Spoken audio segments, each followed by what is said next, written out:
السلام علیکم، welcome to daily novel time. میرا باپ جوئے میں مجھے سلطان احمد کے ہاتھوں ہار گیا، جو ایک امیر، کبیر اور بے انتہا وسیع شخص مشہور تھا۔ نکاح میری مرضی کے خلاف ہوا۔ میں نے اپنے شوہر کو دیکھا تک نہیں تھا، مگر مجھے جوئے میں ہاری لڑکی کی ذلت بھری زندگی منظور نہیں تھی۔ اس لیے دیوار پھلانگ کر میں گھر سے بھاگ نکلی اور شہر میں با پردہ ہو کر ایک فیکٹری کے اندر ملازمت کرنے لگی، یہ جانے بنا کہ وہاں کا مالک سلطان احمد ہی تھا۔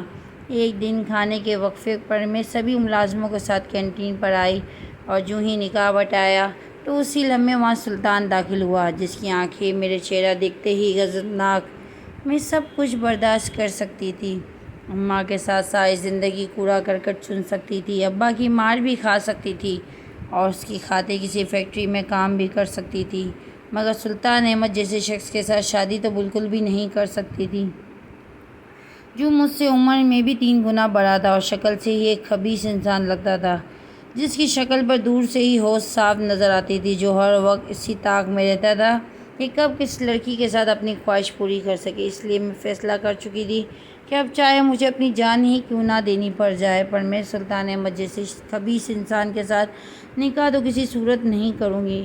اماں ابا نے مجھے تو اس کو بیچ دیا اور خود بے فکر ہو گئے تھے کہ اب سلطان احمد ان کی چوکھٹ پر نہیں جائے گا، لیکن میں بھی اتنی آسانی سے سلطان احمد کے شکنجے میں آنے والی نہیں تھی۔ اس لیے میں نے اس گھر سے بھاگنے کا پلان بنانا شروع کر دیا۔ اس کے بڑے سے گھر میں داخل ہوتے ہوئے میں نے چاروں طرف کا جائزہ لے لیا تھا کہ اس گھر میں اس کے اتنے آدمی پیر سے موجود نہیں تھے، اس لیے میں وہاں سے آسانی سے بھاگ سکتی تھی۔ جب وہ مجھے کمرے میں بند کرنے آئے تھے، اس وقت میں نے کوئی مزاحمت نہیں کی تھی، آخر وہ مجھے کہاں لے جا رہے تھے اور ایک کمرے میں بند کیوں کر رہے تھے، بلکہ میں چپ چاپ ایک کمرے میں بند ہو گئی اور جیسی آدھی رات ہوئی میں نے خاموشی سے کھڑکی کا کپبورڈ کھولا۔ خوش قسمتی سے وہاں پر اتنی جگہ تو تھی کہ میں وہاں سے آسانی سے باہر نکل سکتی تھی۔ جیسے ہی میں وہاں سے باہر نکلی تو دور سے کہیں کتوں کے بھونکنے کی آواز سنائی دے رہی تھی، مگر وہ سب آوازیں سننے کی تو میں نے عادی تھی، کیونکہ خیمے کے آس پاس ایسی بہت سی آوازیں دن رات مجھے سنائی دیتی تھی۔ میں نے آنکھیں بند کی، خدا کا نام لیا اور اس بڑے گھر سے باہر نکل آئی۔ پھر مجھے کچھ سمجھ نہ آئی، بس میں نے سر پر پاؤں رکھ کر بھاگنا شروع کر دیا۔ مجھے نہیں معلوم میں کہاں تک بھاگتی رہی۔ اس وقت میرے ذہن میں ایک ہی خیال آ رہا تھا کہ مجھے سلطان احمد کے سے بڑے گھر سے اور اپنے اماں ابا کے چھوٹے سے خیمے سے کہیں بہت دور جانا تھا اور ساری زندگی مڑ کر کبھی واپس آنا ہی نہیں تھا۔ میری آنکھوں میں آنسو تھے، میرے سامنے سارا بچپن آ رہا تھا، نہ مجھے ماں کا پیار ملا تھا اور نہ باپ کی شفقت، بلکہ ان دونوں نے مجھے اپنے ہی مقصد کے لیے بیچ ڈالا تھا۔ ان کے دل میں میرے لیے ایک بار پھر رحم نہیں آیا۔ یہی سوچتے سوچتے میں اس گھر کے سامنے جا کے رک گئی تھی، جو میری آخری امید تھا۔ جیسے ہی دروازہ کھلا تو میرے پیروں تلے سے زمین نکل گئی۔ میرا نام صوفیہ ہے اور میرا تعلق ساہیوال سے ہے۔ میں ایک خانہ بدوش قبیلے سے میں اپنے ماں باپ کی اکلوتی بیٹی تھی۔ میرے ابا ایک مزدور تھے۔ ابا نے کبھی مجھ سے محبت نہ کی تھی، بلکہ وہ ہمیشہ مجھے ایک بوجھ ہی سمجھتے تھے۔ ابا کے لیے تو میں بوجھ ہی تھی۔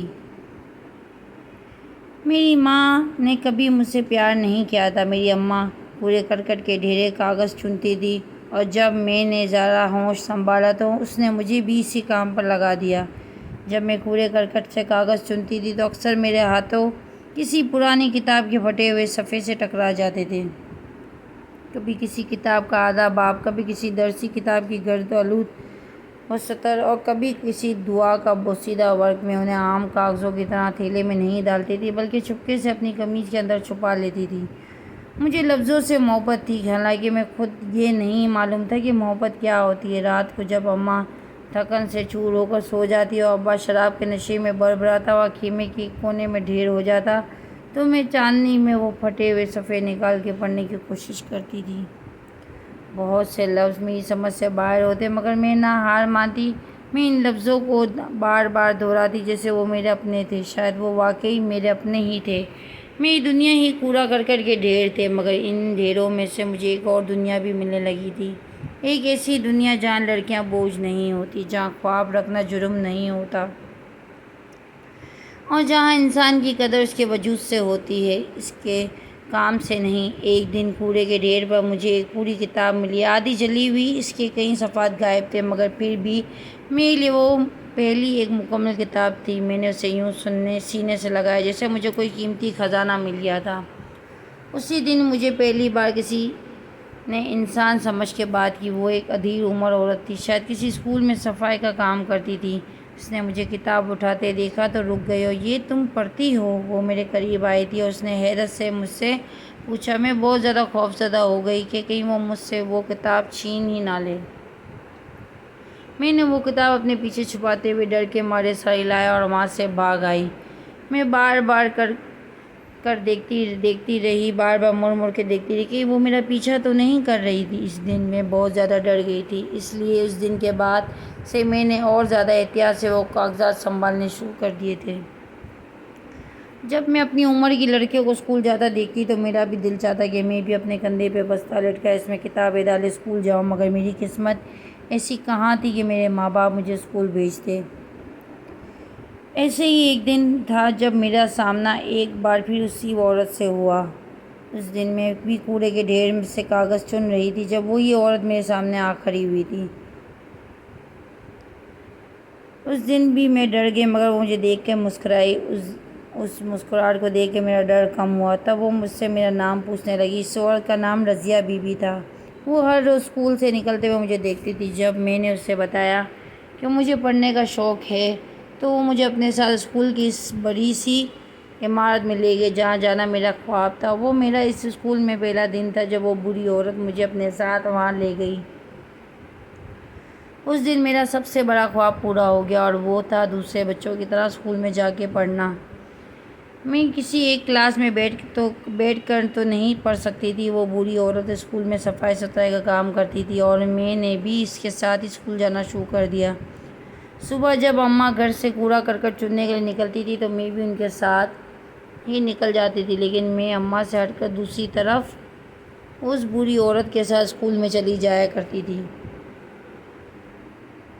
اس وقت میں بہت سے کمروں میں بچے بیٹھ کے پڑھ رہے ہوتے تھے اور میں کبھی کسی کمرے کے باہر بیٹھ کے ان بچوں کا سبق پڑھنے لگ جاتی اور کبھی کسی کمرے کے باہر بیٹھ کے وہ سب دہرانے اور لکھنے لگتی۔ اس طرح مجھے تھوڑی بہت اردو پڑھنا اور لکھنے آ گئی تھی۔ میں باقاعدہ کسی ایک کلاس میں بیٹھ کر پڑھتی نہیں تھی، مگر میرا خواب پورا ہونے لگا تھا کہ میں بھی پڑھ لکھ اور پڑھ سکوں گی۔ اور بوڑھی عورت بھی مجھے کبھی بھی کوئی کتاب دے دیتی تھی جو اسے صفائی کے دوران مل جاتی تھی، اور آہستہ آہستہ اس نے مجھے بہت سی کتابیں دینا شروع کر دی۔ وہ سب ہوتی تو پرانی تھی، مگر میرے لیے نئی دنیا کے دروازے کھولنے کے لیے وہ کافی تھی۔ وہی پہلی عورت تھی جس نے مجھ سے یہ نہیں پوچھا تھا کہ میں کس قبیلے سے ہوں، بلکہ اس کو خوشی تھی کہ میں پڑھنا چاہتی تھی، اور اس نے مجھ سے وعدہ کیا کہ وہ مجھے لازمی پڑھائے گی۔ حالانکہ اس وقت میں اس عورت کی حالت پر حیران ہوتی تھی کہ آخر وہ مجھے کس طرح سے پڑھا لکھا سکتی تھی۔ وہ تو خود بھی اس اسکول میں صفائی ستھرائی کے کام ہی کرتی تھی، لیکن بہت عرصے گزر جانے کے بعد مجھے سب سمجھ آ گئی تھی کہ وہ عورت جو میری زندگی میں آئی تھی، اگر وہ میری زندگی میں نہ آتی تو شاید میں جس مقام پر پہنچ گئی تھی کبھی پہنچ ہی نہیں پاتی تھی۔ میں نے سوچا ہی نہیں تھا کہ میں کچھ دن بھی کچھ بن بھی سکتی ہوں، مگر اس اسکول میں جا کر بہت بہت بڑے بڑے خواب دیکھنے لگی تھی۔ وقت گزرتا گیا، میں بڑی ہوتی گئی، مگر صرف میرا قد نہیں بلکہ میرا حوصلہ بھی بڑھ رہا تھا۔ وہ عورت میرا بالکل اپنی بیٹیوں کی طرح ہی خیال رکھتی تھی۔ اکثر میں اسکول کے بعد اس کے ساتھ اس کے چھوٹے سے 2 کمرے کے کوارٹر میں بھی چلی جایا کرتی تھی۔ وہاں جا کر مجھے محسوس ہوتا جیسے وہ عورت ہی میری سگی ماں تھی، کیونکہ مجھے اس سے جو پیار اور اپنائیت ملی تھی وہ کبھی اپنی سگی ماں سے مل ہی نہیں سکتی تھی۔ ابا کے رویے میں کبھی نرمی آئی ہی نہیں تھی کہ اماں بس مجھے اپنے ساتھ کوڑا چننے کے لیے لے جانے پر مجبور کرتی تھی، مگر اب میرے ہاتھ وہ گندے کاغذ نہیں چنتے تھے بلکہ صاف ستھرے لفظ چنتے تھے، جملے جوڑتے تھے، خواب بنتے تھے۔ اماں حیران تھی کہ پہلے تو میں ان کے ساتھ ہی جایا کرتی تھی، پھر آخر میں نے اپنا راستہ کیوں بدل دیا تھا، مگر انہوں نے کبھی مجھ سے کوئی سوال نہیں پوچھا تھا۔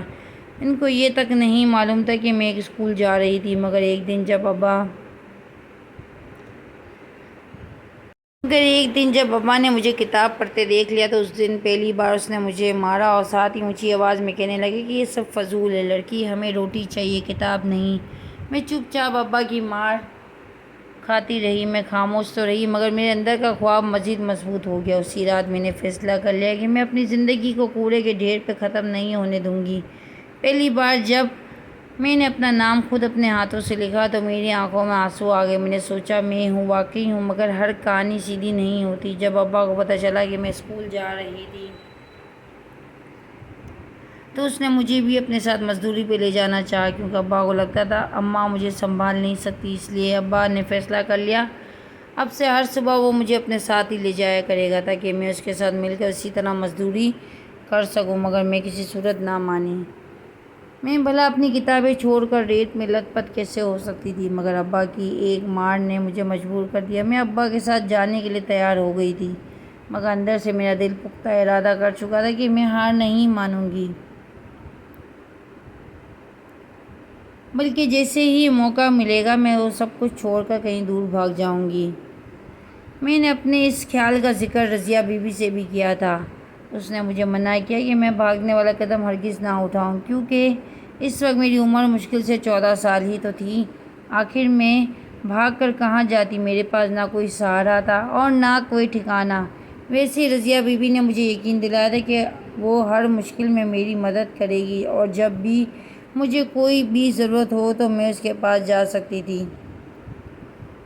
مگر وہ مستقل مجھے اپنے گھر میں نہیں رکھ سکتی، کیونکہ اس بارے میں لوگ بہت سے سوال پوچھ سکتے ہیں کہ آخر میں اس کی کیا لگتی تھی جو مجھے وہ اپنے ساتھ رکھ رہی تھی۔ بے شک وہ مجھ سے اپنی بیٹیوں کی طرح ہی محبت کرتی رہی، مگر اس کے باوجود بھی اس نے ہمیشہ مجھے یہی سکھایا تھا کہ میں اپنے اماں ابا کے ساتھ ہی رہوں۔ جب ابا پہلی بار مجھے ایک فیکٹری میں لے گیا تو میں نے وہاں سے ہر طرف ہر عمر کے لوگوں کو کام کرتے ہوئے دیکھا، اور مجھے وہ ماحول بالکل بھی پسند نہیں آیا، کیونکہ میں ان مشینوں اور مٹی کے ڈھیر کے ساتھ کام نہیں کر سکتی تھی۔ بلکہ مجھے تو اسکول کا ماحول زیادہ اچھا لگا تھا، جہاں پر سب بچے ایک ہی آواز میں ہی ایک سبق پڑھتے تھے۔ اس دن ابا نے مجھے اپنی فیکٹری کے ایک مالک سے بھی ملوایا۔ اس کے سامنے ہاتھ جوڑ کر کہنے لگا کہ وہ مجھے کام پر رکھ لیتا تھا۔ اس کا نام سلطان احمد تھا، جو ایک بہت امیر آدمی تھا اور شہر میں اس کی ایک سے زیادہ فیکٹریاں تھیں۔ ابا نے میرے سامنے اس آدمی کی بہت تعریف کی کہ وہ ابا پر بہت مہربان تھا اور اس نے ابا کو بہت مشکل وقت میں بھی قرضہ بھی دے رکھا تھا۔ اس لیے ابا کو امید تھی کہ شاید وہ مجھے بھی نوکری پر رکھ لے گا۔ دل ہی دل میں یہ دعا کرتی رہی کہ کاش وہ مجھے نوکری پر ہی نہ رکھے، مگر اس دن میری دعا شاید قبول نہیں ہوئی۔ اس آدمی نے مجھے دیکھتے ہی نوکری پر رکھ لیا۔ اس نے مجھے اپنے کمرے کے قریب والے ہی ایک حصے میں کام پہ لگا دیا تھا، جہاں پر ریت کی بڑی بڑی بوریاں پڑی ہوئی تھیں۔ ان کی ٹرالی پر لاد کر ایک جگہ سے دوسری جگہ پہ لے جانا تھا۔ سلطان احمد کے نزدیک کا تو وہ کام باقی سب کاموں سے قدرے آسان تھا، اس لیے مجھے وہ اس کام پر رکھنا چاہتا تھا کہ ریت کی بوریاں اٹھانا میرے بس کی بات نہیں تھی۔ اس لیے میں نے ابا کا دل جیتنے کے لیے 2 دن دل لگا کے کام کرنے کا فیصلہ کر لیا تھا کہ ابا کا دھیان میری طرف سے ہٹ جاتا اور میں ایک بار پھر سے رضیہ بی بی کے ساتھ اسکول جا سکتی تھی۔ مگر ان دنوں میں نے محسوس کیا کہ فیکٹری کا وہ مالک سلطان احمد، جس کی ابا نے میرے سامنے بہت سی تعریفیں کی تھی، وہ مجھے بہت گندی نظروں سے دیکھنے لگا تھا۔ میں جب بھی فیکٹری جاتی وہ میرے راستے میں آ کر کھڑا ہوتا اور سر سے لے کے پاؤں تک میرا جائزہ لیتا، پانے سے مجھے چھونے کی کوشش کرتا۔ مجھے اس کا خود کا دیکھنا اور چھونا بالکل بھی اچھا نہیں لگتا تھا، اس لیے میں نے 2 دن کے بعد فیکٹری جانے سے صاف انکار کر دیا۔ ابا نے ایک بار پھر مجھے مارتا ہوا فیکٹری جا سکوں گی، مگر اب کی بار میں نے ابا کی مار برداشت کر لی تھی، لیکن فیکٹری جانے کے لیے پھر بھی تیار نہیں ہوئی تھی۔ ابھی اس بات کو 3 دن ہی گزرے تھے کہ جب وہ سلطان احمد ہمارے گھر ہی آ ٹپکا تھا۔ ابا کے لیے تو یہ بہت بڑے اعزاز کی بات تھی کہ شہر کا امیر آدمی ان کے گھر آیا تھا۔ ابا کو تو کچھ سمجھ ہی نہیں آ رہا تھا کہ وہ اس گھٹیا انسان کی خاطر توضع کیسے کرتے اور اس کو کہاں پر بٹھاتے۔ ابا کو تو وہ انسان کے لیے گھر میں کوئی جگہ ہی نہیں مل رہی تھی جہاں پر وہ اس کو عزت کے ساتھ بٹھا سکتے۔ میں نے ابا کو کہنے پر آگے بڑھ کر سلطان احمد کو سلام کیا۔ مجھے لگا تھا کہ شاید وہ ابا کی موجودگی میں اس کا لحاظ کرے گا اور مجھ سے اپنی نظریں ہٹا لے گا، لیکن اس گھٹیا انسان نے تو اتنی شرم بھی نہ کی کہ وہ ہمارے ہی خیمے میں آیا تھا اس کے باوجود بھی اس کی نظریں میرے وجود پر ہی جمی ہوئی تھی۔ نہ جانے کیوں اماں ابا کو اس کی وہ گندی نظریں کیوں نہیں نظر آ رہی تھی۔ اماں ابا تو اس کے آگے پیچھے بھجتے جا رہے تھے۔ ان دونوں کو تو لگا تھا جیسے سلطان احمد نے ہمارے خیمے میں آ کر ہمیں ایک بہت بڑا احسان کیا تھا۔ تب سلطان احمد نے ان دونوں پر واقعی ایک اور احسان کر دیا تھا جب اس نے نوٹوں کی ایک بڑی گڈی ابا کے ہاتھ میں رکھ دی اور کہنے لگا کہ میں تمہیں تمہاری بیٹی کے بدلے میں پیسے دیتا ہوں، لیکن میری ایک شرط ہے کہ تمہاری لڑکی ہر روز کام کرتی رہے گی۔ ابا نے میری طرف دیکھے بغیر ہی سلطان احمد کو ہاں کر دی اور اس کے ہاتھ سے تیزی سے وہ پیسے بھی ایک لمحے کے لیے ساتھ ہی وہ کہنے لگا کہ آپ بے فکر ہو جائیں، میری لڑکی ہر روز فیکٹری میں آئے گی اور جب تک آپ کہیں گے وہ فیکٹری میں کام بھی کرے گی۔ میں نے منع کرنے کی چیخنے کی کوشش کی تھی مگر اماں نے مجھے بازو سے کھینچ کے پیچھے بٹھا لیا اور اب میرے منہ پر ہی زور سے ہاتھ رکھ لیا، جس کا مطلب تھا کہ اماں بھی مجھے ان پیسوں کو دیکھ کے مجھے فیکٹری بھیجنے کے لیے تیار ہو گئی تھی۔ سلطان احمد نے میری طرف دیکھا اور اپنی مونچھوں کو تاؤ دیتا ہوا مسکرا کے خیمے سے چلا گیا۔ اگلے دن اماں ابا دونوں نے مجھے مارنا شروع کر دیا اور کہنے لگے کہ آج سے تو فیکٹری جائے گی اور اگر تو نے انکار کیا تو ہم تجھے زندہ گاڑ دیں گے۔ میں جانتی تھی کہ اماں ابا مجھے جان سے مار نہیں سکتے تھے، وہ تو بس باتیں ہی کر سکتے تھے، مگر مجھے اس بات پہ حیرت تھی کہ آخر اماں ابا پیسے کی خاطر اس حد تک کیسے جا سکتے تھے، مجھے ایک گھٹیا انسان کے حوالے کر رہے تھے۔ نہ جانے کیوں ابا کو اس کی خصلت کا اندازہ کیوں نہیں ہو سکا تھا۔ وہ آدمی اچھا انسان نہیں تھا، اس کو میرے کام سے نہیں بلکہ میرے جسم سے مطلب تھا۔ اس کے باوجود بھی اماں ابا چاہتے تھے کہ میں اس فیکٹری میں جا کے اس کی پسند کا کام کروں اور اس کے کہے ہوئے وقت کے مطابق ہی گھر واپس آؤں، جبکہ میں تو ایسا ہرگز نہیں کر سکتی تھی۔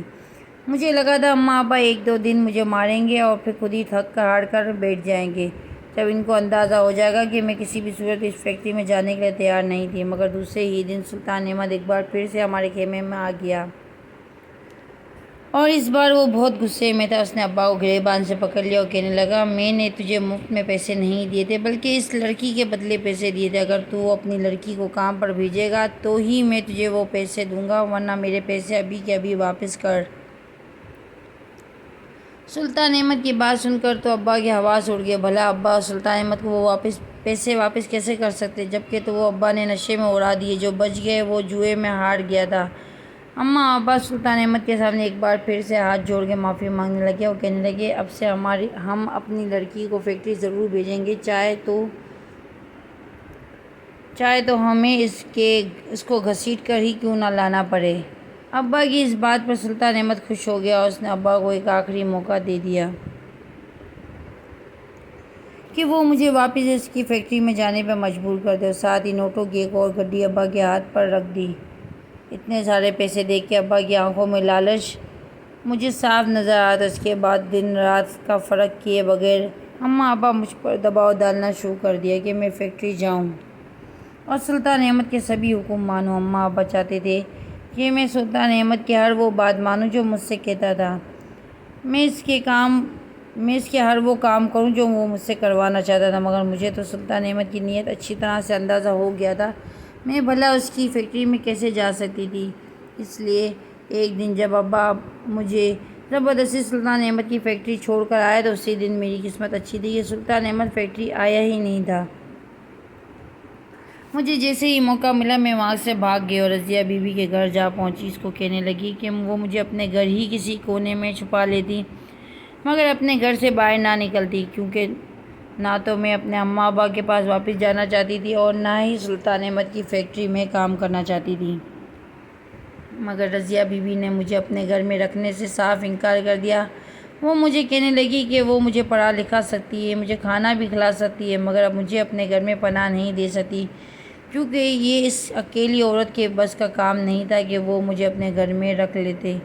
محلے کے لوگ اسے وہاں پر نہ رہنے دیتے کیونکہ وہ جانتے تھے کہ رضیہ بی بی ایک اکیلی بیوہ عورت تھی جو بہت سالوں سے تنہا رہ رہی تھی۔ اس کا گزارا اسکول کی صفائی ستھرائی سے ہوتا تھا یا تو گھر میں بچوں کو سپارہ پڑھا لکھا گیا۔ اس لیے رضیہ بی بی نے جس وقت مجھے اپنے گھر سے نکالا اس کی اپنی آنکھوں میں بھی آنسو تھے۔ مگر اس کے سوا اس کے پاس اور کوئی چارہ نہ تھا، وہ مجھے بھی اماں ابا کے پاس بھیج دیتی۔ اس دن رضیہ بیوی سے بے حد ناراض ہو گئی کہ آخر جب وہ مجھے اپنی بیٹی کہتی تھی تو مجھے اپنے ساتھ رکھ کیوں نہیں سکتی تھی۔ لیکن جب میں نے تنہائی میں بیٹھ کے رضیہ بیوی کی باتوں کے بارے میں سوچا تو مجھے سمجھ آنے لگی کہ وہ بیچاری بھی اپنی جگہ بالکل ٹھیک ہی تو تھی۔ آخر وہ مجھے بغیر کسی رشتے کے اپنے گھر میں کیسے رکھ سکتی تھی؟ وہ بھی تو میری بھلائی کے لیے ہی کہہ رہی تھی کہ میں اس کے گھر میں نہ رہوں۔ اگر لوگ مجھے اس گھر میں دیکھ لیتے تو نہ جانے وہ میرے بارے میں کیا کیا باتیں پھیلا کر مجھے بدنام کر دیتے۔ اور پھر سلطان احمد کے لیے رضیہ بیوی جیسی عام سی عورت کا گھر ڈھونڈنا بھی مشکل نہ ہوتا، کیونکہ وہ شہر کا ایک امیر انسان تھا اور اس کے لیے رضیہ بیوی جیسی عام سی عورت کا گھر ڈھونڈنا اور مجھے اپنے ساتھ لے جانا معمولی سی بات تھی۔ میں اور کہاں جاتی، واپس اماں ابا کے پاس ہی اسی پھٹے پرانے خیمے میں آ گئی تھی۔ ابا نے اسی وقت مجھے سلطان احمد کے حوالے کر دیا تھا۔ وہ مجھے اپنے آدمیوں کے ساتھ زبردستی اپنی فیکٹری لے گیا، کیونکہ اس نے ابا کو ایک بہت بڑی رقم دی تھی جس کی وہ قیمت مجھ سے وصول کرنا چاہتا تھا۔ میں اماں ابا کی خاطر خاموشی سے فیکٹری چلی گئی، کیونکہ میں جانتی تھی کہ سلطان احمد نے ابا کے ہاتھ پر جو رقم رکھی تھی وہ اب تک ابا دونوں ہاتھوں سے اڑا چکا ہوگا، اس لیے میں نے مجھے روکنے کی کوشش بھی نہیں کی۔ مگر اس دن سلطان احمد نے اپنی حد پار کر دی اور جیسے ہی اسے موقع ملا وہ میرے قریب آ گیا، لیکن میں نے وویلا مچا دیا اور شور مچا کے فیکٹری کے سب ملازموں کو اکٹھا کر لیا۔ میں سب کو چیخ چیخ کے بتانے لگی کہ اس فیکٹری کا مالک بے غیرت انسان تھا جس کی نظر میری عزت پر تھی اور وہ میری تنہائی کا فائدہ اٹھانا چاہتا تھا۔ سلطان احمد کے آدمیوں نے میرا شور شرابہ سنا تو زبردستی اٹھا کے مجھے فیکٹری سے باہر پھینک دیا اور میں نے شکر ادا کیا کہ سلطان احمد کی فیکٹری سے میری جان چھوٹ گئی تھی، کیونکہ اس نے مجھے خود ہی اپنی فیکٹری سے نکال دیا تھا۔ تو شاید اب اماں ابا بھی مجھے زبردستی اس کی فیکٹری میں نہ بھیج سکتے تھے، لیکن وہ میری ایک بہت بڑی بھول تھی۔ میں نہیں جانتی تھی کہ وویلا مچا کر میں نے خود اپنی موت کو دعوت دی تھی۔ اسی شام میں خوشی خوشی اچھلتی کودتی گھر واپس جا رہی تھی کہ اب مجھے سلطان احمد کی فیکٹری میں نہیں جانا پڑے گا، نہ ہی اس کی گندی نظروں کا سامنا کرنا پڑے گا۔ ابھی شام کا اندھیرا پھیلا ہی تھا جب سلطان احمد اپنے آدمیوں سمیت ہمارے خیمے میں آ گیا اور اس کا غصہ دیکھ کے مجھے اندازہ لگانے میں ذرا دیر نہیں لگی کہ اس کا ارادہ اچھا نہیں تھا۔ اس نے آتے ہی ابا کو گریبان سے پکڑ کر زور سے اپنی طرف کھینچا اور کہنے لگا، مجھے اپنی ساری رقم واپس چاہیے، کیونکہ تیری لڑکی میری فیکٹری میں کام نہیں کر سکتی۔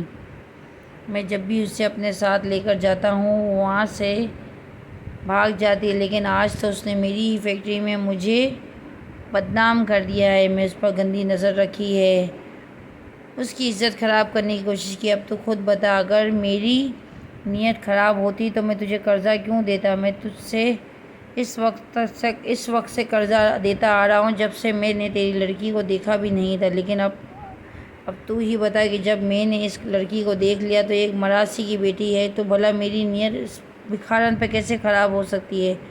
میں نے تجھ پہ ترس کھا کے تجھے اتنی بڑی رقم دی تھی کہ لے، تیری لڑکی جوان ہو رہی ہے، تجھے پیسوں کی ضرورت ہوگی، مگر تیری لڑکی نے تو مجھے ہی فیکٹری میں ذلیل کر کے رکھ دیا ہے۔ اس لیے مجھے اب تیری لڑکی نہیں بلکہ اپنے پیسے واپس چاہیے۔ سلطان احمد کی بات سن کر ابا کی سیٹی گم ہو گئی تھی۔ ابا ہاتھ ملتا جلتا چاروں طرف دیکھنے لگا اور ابا کی بے بس دیکھ کر مجھے اندازہ ہو چکا تھا کہ ابا ہمیشہ کی طرح ان پیسوں کو بھی جوئے میں ہار گیا تھا یا اپنے نشے کی لت میں گنوا بیٹھا تھا، تبھی وہ ہاتھ مل رہا تھا۔ لیکن جیسے ہی اس کی نظر مجھ پہ پڑی تو وہ سلطان احمد سے کہنے لگا، اگر میری لڑکی آپ کو بدنام کیا ہے تو میری لڑکی ہی کی وجہ سے آپ کے لوگوں میں آپ کی عزت خراب ہوئی ہے، تو میں آپ کو اجازت دیتا ہوں کہ آپ چاہیں تو میری لڑکی کو اٹھا کر لے جائیں اور پھر چاہے اس کو آگے اپنا بیچ کر اپنا پیسہ واپس لے لیں، یا آپ کا جو دل چاہے اس کے ساتھ سلوک کریں، کیونکہ میرے پاس تو اب کوئی پیسہ نہیں بچا، وہ تو میں نے سب اپنی ضرورت پر استعمال کر لیا ہے۔ ابا کی باتیں سن کے دل ہی دل میں ابا کو کوسنے لگی تھی کہ آخر وہ اپنی کن ضرورتوں کی باتیں کر رہا تھا۔ اس کی ضرورتیں تو اس کے علاوہ تھی کیا کہ ایک نشہ تھا جو اس کی سب سے بڑی ضرورت تھی، اور دوسرا جو جوا۔ ان کی دو عادتوں کے بغیر تو شاید وہ زندہ رہ ہی نہیں سکتا تھا، لیکن ابا کی باتیں سن کر سلطان احمد اپنی جگہ پہ حیرت سے کھڑا رہ گیا۔ شاید اس کو بھی یقین ہی نہیں آیا تھا کہ ایک باپ کیسے اپنی بیٹی کا سودا کر رہا تھا۔ ابا کے پاس اتنے پیسے تو تھے نہیں کہ وہ سلطان احمد کو واپس کر سکتا تھا۔ اس کے پاس ایک میت ہی تھی جس کو وہ سلطان احمد کے حوالے کر رہا تھا۔ سلطان احمد کے لیے اس سے بڑی خوشی کی بات بھلا کیا ہو سکتی تھی۔ ابا نے ایک جیتی جاگتی لڑکی اس کے حوالے کر دی تھی۔ سلطان احمد نے بھی خوش ہو کر ابا کی بات مان لی تھی، بلکہ میری طرف دیکھتے ہوئے اس نے ابا کو صاف کہہ دیا تھا کہ اگر تجھے کبھی بھی کسی بھی چیز کی ضرورت ہو تو میرے پاس بلا جھجک آ جانا، لیکن ایک بات کا وعدہ کر کہ آج کے بعد تو اس لڑکی کو جانتا ہی نہیں ہے، نہ تو اس کے بارے میں مجھ سے کبھی کچھ پوچھنے کے لیے آئے گا۔ سلطان احمد کی بات سن کے ابا خوشی سے ناچنے لگا۔ اسی دن میرا دل چاہا کہ کاش میں پیدا ہوتے ہی مر گئی ہوتی یا کسی حادثے میں میری موت ہو جاتی، لیکن میرے اپنے سگے ماں باپ مجھے ایک بے غیرت انسان کے حوالے نہ کرتے۔ لیکن اس وقت تو بہت دیر ہو چکی تھی۔ نہ تو میں رضیہ بی بی کو اپنی مدد کے لیے بلا سکتی تھی، نہ ہی خود کہیں بھاگ سکتی تھی۔ سلطان احمد کے آدمیوں نے مجھے پکڑ لیا اور ایک بڑی گاڑی میں بٹھا کر سلطان احمد کے بڑے سے گھر میں لے گئے، جہاں میرے اور سلطان احمد کے نکاح کی تیاریاں کی جا رہی تھیں، اور میں تو کسی صورت اس انسان سے نکاح نہیں کر سکتی تھی جو مجھ سے عمر میں 3 گنا بڑا تھا۔ اس لیے میں نے رات کے اندھیرے میں اس گھر سے بھاگنے کا پلان بنا لیا، اور میں اس پلان میں کامیاب بھی ہو گئی۔ میں بھاگتی رہی اور رضیہ بی بی گھر کے سامنے جا کے رک گئی۔ میں نے اس کے گھر کا دروازہ زور زور سے بجانا شروع کر دیا، اور رات کا نہ جانے کون سا پہر تھا جب رضیہ بی بی کی آنکھیں ملتی ہوئی آئی اور دروازہ کھلتے ہی اس نے حیرت سے میری طرف دیکھا۔ اس کو تو یقین ہی نہیں آتا کہ آخر رات کے اس پہر میں اس کے دروازے پر کیا کر رہی تھی۔ اس نے گلی میں دونوں طرف دیکھا کہ کہیں کسی نے مجھے اس کے گھر آتے دیکھ تو نہیں لیا، اور پھر مجھے بازو پکڑ کے اپنے گھر کے اندر کھینچ لیا، اور ساتھ ہی مجھے ڈانٹنے لگی کہ آخر میں اتنی بڑی حماقت کیسے کر سکتی تھی۔ اس بات کا تو اسے اندازہ ہی ہو چکا تھا کہ میں اماں ابا کے گھر سے بھاگ کر گھر آ گئی تھی، اس لیے وہ مجھے ڈانٹنے لگی تھی۔ جب میں نے تجھے منع کیا تھا کہ تو اپنے ماں باپ کا گھر نہیں چھوڑے گی تو نے اتنا بڑا قدم کیوں اٹھایا؟ لیکن جب میں نے رضیہ بیوی کو ساری بات بتا دی تو اس کی آنکھیں بھی بھیگ گئی۔ اس نے مجھے اپنے گلے سے لگا لیا، اس نے مجھے اپنے ہی کمرے میں کونے میں چھپا دیا اور کہنے لگی کہ جب تک میں تجھے خود سے نہ بلاؤں اس کمرے سے باہر نہیں آئے گی اور نہ ہی کوئی آواز کرے گی۔ تب تک مجھے سوچ لینے دے کہ آخر مجھے کیا کرنا ہے۔ میرے لیے رضیہ بی بی کے گھر سے زیادہ محفوظ کوئی جگہ نہیں تھی، اس لیے میں صبر شکر کر کے وہیں ایک کونے میں چھپ کر کے بیٹھ گئی۔ میں جانتی تھی کہ میرے لیے وہی ایک واحد جگہ تھی جو سب سے زیادہ محفوظ تھی، اس لیے مجھے وہاں پر کسی سے کوئی خطرہ نہیں تھا۔ اگلے ہی دن رضیہ بی بی نے مجھے اپنا بایا پہنایا اور میرے ہاتھ میں ایک پرچی تھما کے مجھے بس میں بٹھا دیا اور کہنے لگی کہ وہاں پر مجھے ضرور کوئی نہ کوئی کام مل جائے گا۔ میں مطمئن تھی رضیہ بی بی مجھے جہاں بھیج رہی تھی وہاں پر بھی میں محفوظ ہی رہوں گی۔ بس جہاں پر رکی وہیں پر ایک بہت بڑا ڈھابا تھا جس کے اندر مرد نہیں تھے بلکہ عورتیں کام کر رہی تھیں، اس لیے میں آسانی سے وہاں پر چلی گئی اور وہاں پر ایک عورت کو وہ پرچی تھمائی جو مجھے رضیہ بی بی نے دی تھی۔ اس عورت نے پرچی پر رضیہ بی بی کا پیغام پڑھا، اس نے مجھے اپنے ساتھ کمرے میں لے گئے۔ وہاں کمرے میں رضیہ بی بی جیسی ہی ایک بوڑھی عورت بیٹھی ہوئی تھی۔ اس نے میرے سر پر پیار دیا اور کہنے لگی تجھے فکر کرنے کی کوئی ضرورت نہیں، آج سے تم اسی ڈھابے میں میرے ساتھ کام کرو گی، یہاں پر تمہیں کسی سے کوئی خطرہ نہیں۔ اس عورت کی بات سن کر میں مطمئن ہو گئی تھی شاید سلطان احمد مجھے یہاں ڈھونڈنے نہیں آ سکے گا، لیکن میں غلط تھی۔ اس عورت کو تو یہ معلوم تھا کہ میں اپنی عزت بچانے کے لیے اور کسی سے چھپنے کے لیے وہاں پر آئی تھی، مگر وہ یہ نہیں جانتی تھی کہ میں جس سے چھپ کر وہاں پر آئی تھی وہ سلطان احمد ہی تھا۔ مجھے اس ڈھابے پہ کام کرتے 1 ہفتہ گزر گیا تھا اور مجھے لگا کہ شاید میں سلطان احمد کی نظروں سے بچ گئی تھی، اس لیے میں نے بغیر کسی ڈر کے خوف کے کام کرنا شروع کر دیا۔ شروع میں تو میں ڈر کی وجہ سے خود کو ایک چادر میں چھپا کے رکھتی تھی۔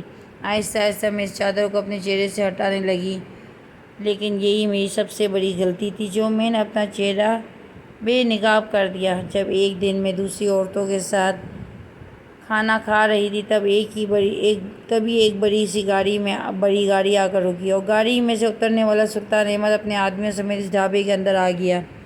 مجھے سلطان احمد کی آواز دور سے ہی سنائی دیتی تھی، اس لیے میں نے اپنا چہرہ ایک بار پھر سے چھپا لیا۔ سلطان احمد کے آدمی شاید وہاں پر کھانا کھانے کے لیے آئے تھے، اور کھانا کھاتے ہی وہ وہاں سے واپس چلے گئے۔ سلطان احمد کے جاتے ہی میں نے اس عورت سے پوچھا کہ آخر وہ اس ڈھابے پر کیوں آیا تھا؟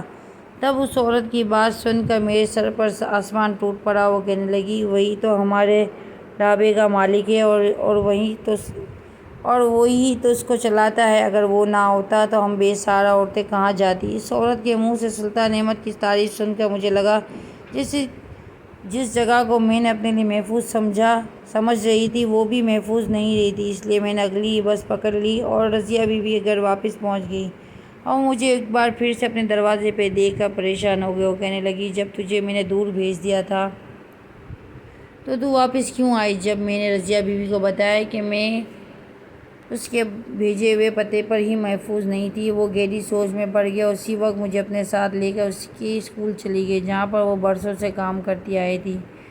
وہ مجھے لے کر سیدھا پرنسپل کے آفس پہنچی، اور پرنسپل ایک خوش اخلاق عورت تھی۔ اس نے رضیہ بی بی کو دیکھتے ہی سلام کیا اور عزت کے ساتھ اس کو اپنے پاس بٹھایا۔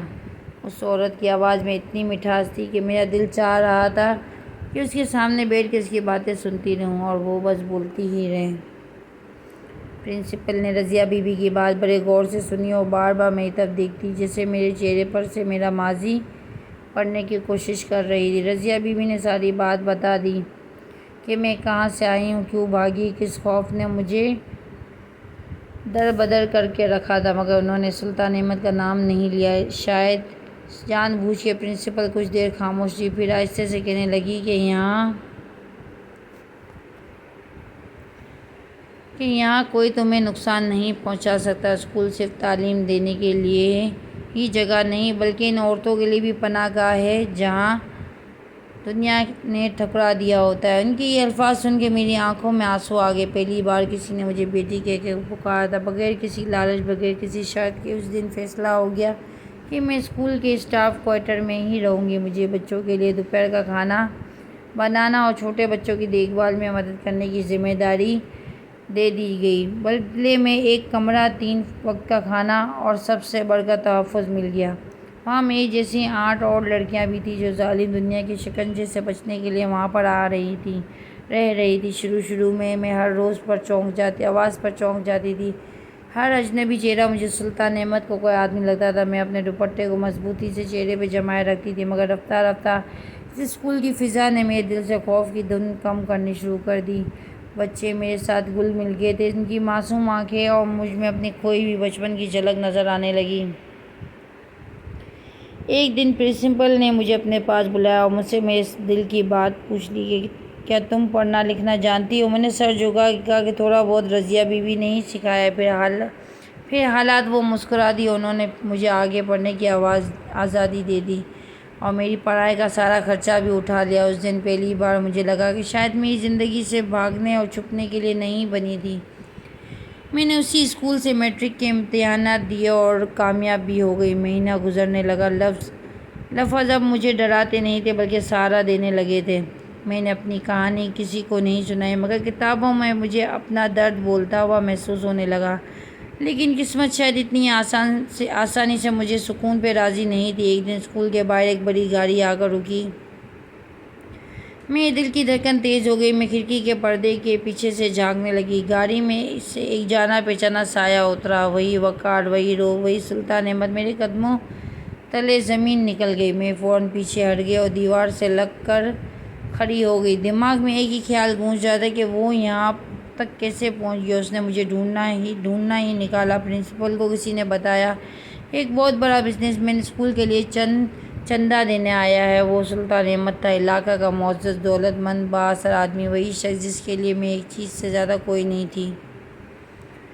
میں نے سنا وہ بڑے میٹھے لہجے میں بات کر رہا تھا، اسکول کی تعریف کر رہا تھا، عورتوں کی خدمت کی باتیں کر رہا تھا۔ مجھے اس کی دوگلی آواز سے نفرت ہونے لگی۔ اچانک دروازہ کھلا اور اس کی نظر مجھ پر پڑ گئی۔ ایک لمحے کو وہ وقت رک گیا۔ اس کی آنکھوں میں پہچان کی چمک ابھر آئی، پھر ہلکی سی مسکراہٹ میرے جسم پہ لرزدہ دوڑ گیا۔ مگر اس بار میں بھاگی نہیں۔ شاید اس اسکول نے مجھے اتنی ہمت دے دی تھی کہ میں اس کے سامنے بغیر کسی ڈر کے کھڑی رہ سکی۔ پرنسپل نے آگے بڑھ کر میرا تعارف کرایا کہ یہ ہمارے اسٹاف ممبر ہے۔ سلطان احمد نے حیرت سے منہ کھولا تو میں نے گہرا سانس لیا، کیونکہ مجھے اندازہ ہو گیا تھا کہ وہ مجھے کوئی نقصان نہیں پہنچا سکتا تھا۔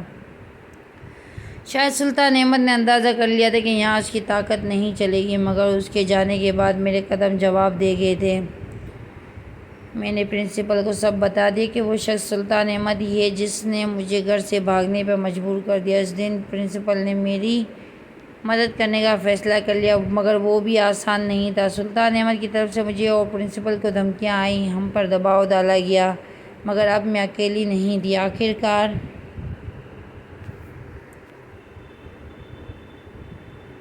آخرکار مہینوں کی جدوجہد کے بعد سچ سامنے آ گیا۔ سلطان احمد کا اصل چہرہ بے نقاب اور اس کے خلاف دوسرے ثبوت بھی نکل آئے، اور میں صرف ایک کہانی نہیں رہی بلکہ میں اس کے ظلم کا سب سے بڑا ثبوت تھی۔ آج میں اسی اسکول میں پڑھاتی ہوں، نئی آنے والی ڈری ہوئی لڑکیوں کو دیکھتی ہوں، ان کا ہاتھ تھام لیتی ہوں اور کہتی ہوں یہاں پر تم محفوظ ہو۔ اماں ابا کی مجھے بالکل بھی نہیں آتی، کیونکہ ان کے لیے تو میں اسی دن مر گئی تھی جب انہوں نے اپنے مفاد کے لیے مجھے سلطان احمد جیسے شخص کے حوالے کیا تھا۔